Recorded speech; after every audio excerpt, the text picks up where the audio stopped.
Hello everyone, my name is Precious Jagdomi. I am an Atlas Core Fellow from Nigeria. I am in class 38. I will be serving at sixth spot as the Data and Impact Fellow. I am here with Hafsah. Hafsah, can you tell us about yourself? Of course. Hi everyone, my name is Hafsah. I'm an Atlas Core Fellow from Pakistan. I'm in the class 35, about to graduate soon, and I'm serving at Cultural Vistas as the Communications Fellow. Ah, it's interesting. So Hafsah, tell us about yourself and your experience in your fellowship so far. So I'm a development communication specialist and I come from a journalism background. I have 7 to 8 years or maybe more work experience of working as a journalist. I've done freelance and full-time journalism both, and I worked on stories involving like the current issues, social, women, gender, and a lot of lifestyle. As a communication specialist, I've worked on various USAID projects covering a vast spectrum of topics, including women empowerment, gender equality, health, and education. Great. What is the social issue you're passionate about and why is it important to you? So I'm very passionate about women empowerment and gender equality, and this is because the country where I come from, this is a challenge. But after this fellowship, I've also realized that it's not just a challenge in my country; it's a challenge across the globe. And if we're not giving women the chance to utilize their true potential, we're basically stopping half of the world's population, or maybe more, from progressing, and that stops or puts a barrier to global development. So this is one of the reasons why I'm passionate about this. Right, and your experience at the fellowship would have inspired you more about the same social challenge? Of course, and it also in some ways makes you realize that this is not just a problem in our part of the world. So then you think about it and you see how other countries are trying to support this. So for instance, in the US, you see how some organizations are putting in extra effort to inculcate women as a part of their workforce. How are they offering any benefits that help women create the gender, like the work-life balance? How are they achieving gender balance in organizations? So you gain inspiration and you intend to take that back home and apply that somewhere or wherever you work. And I think it's great that we can see that first world countries also have these challenges, and it's not the third world countries alone, and we're not left alone at this Of course, it's a global struggle, so everyone's a part of it. Yeah. What are you missing most being away from home? I think family and like the idea of everyone getting together very often. I'm very close. I come from a very close knit family. I'm very connected to my parents and my siblings and like the extended family. So just that, and I've just returned from a 2 week trip to Pakistan, so I'm in a good headspace right now. Yeah. Great, so everyone is fine, I'm Yes, sure. thank you. What are your plans after the fellowship?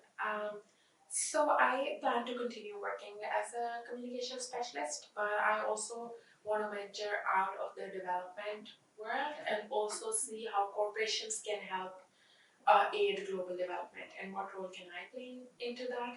I also see myself as building a communications organization eventually, like in a few years from now, after gaining some more experience working with various donors that I haven't worked with before, to see how my experiences and my exposure can help more than one organization at one time.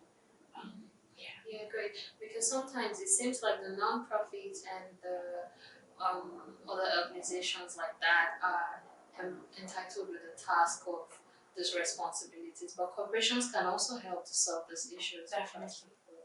Thank you. And what would you say Atlas Co and your host organization has given you so far during this time?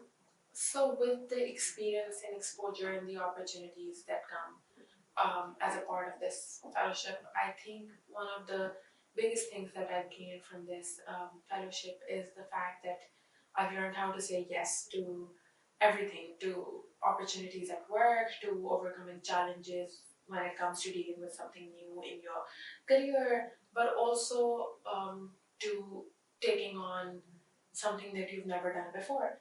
Like for instance, in July, I was working on a media outreach project, and I media outreach depends largely on reaching out to journalists, and I knew nobody in the US who works in that field.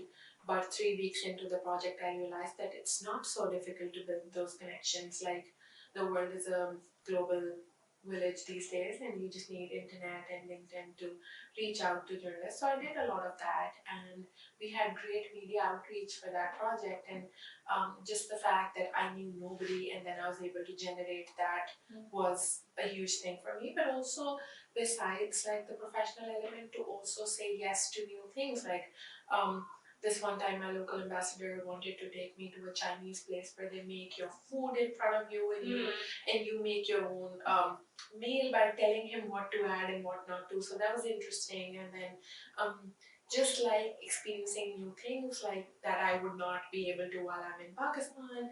So I watched a lot of theater this year. I watched stand-up comedies. I went to concerts. I watched the ballet for the first time in my life. So just new things. And yeah, I think the the fact that I'm now confident enough to say yes to anything, it makes me feel really good. It's good to know you have those great memories you're taking back with you, and you would share them with your family and friends back at home. Is there anything you would have changed if you had to do this fellowship abroad? I think uh, become a part of more networking opportunities. And this is what I would tell new fellows as well, that when you're in the US, it's like the culture in the US is more open to networking and meeting new people. So just like make time for and make this a goal, like attend at least 1 or 2 networking sessions in a month, because I started doing that later in my fellowship, and I realized that made me a lot more confident, a lot more open about meeting new people, and also a lot more sure about the fact that when I go speak to people, they're like me, and I can carry out a good conversation. So, yeah. Hey, so what's your wish to the future fellows and the current? So it's a mix of two things that I've already spoken about. One would be say yes to everything.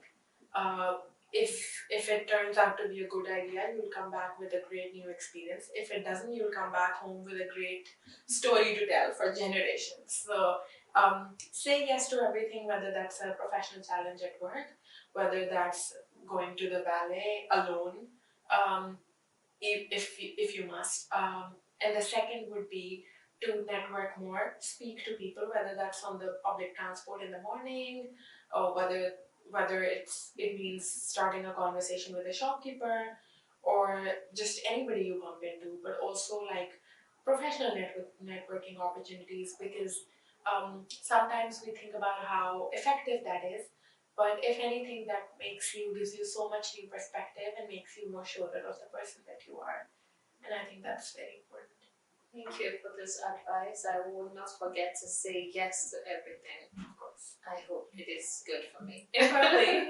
I'm All sure. right. Thank you, Hafsah, for sharing this inspiring moment with us and your experience so far in the States during your fellowship. You're welcome. Yeah, it's been really great. We're going to miss you. Thank you, everyone, for Thank you. having this time with us. Bye bye. Bye bye.